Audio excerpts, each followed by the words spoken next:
Good afternoon. এখন বাজে ঠিক 1:45, দুপুরবেলার 1:45।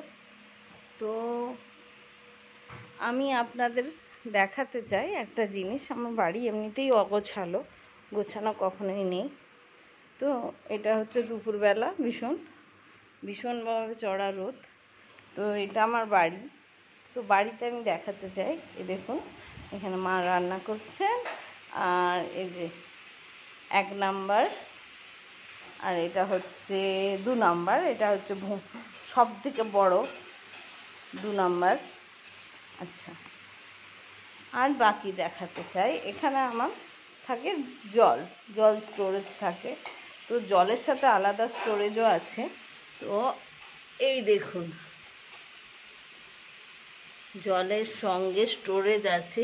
এর 1, 2, 3, 4, এখানে 4টে লাড্ডু ঢুকে বসে আছে। লাড্ডু এই জন্যই বললাম, কুত্তা মানে তো গালাগালি, আমরা কুত্তা বলি না, তাই আমরা লাড্ডু বলি। লাড্ডু মিষ্টি, মিষ্টি বলো, মিষ্টি ছড়াও। তো আমাদের বাড়িতে 6টা লাড্ডু আছে, 2টো বড় লাড্ডু আর 4টে ছোট লাড্ডু।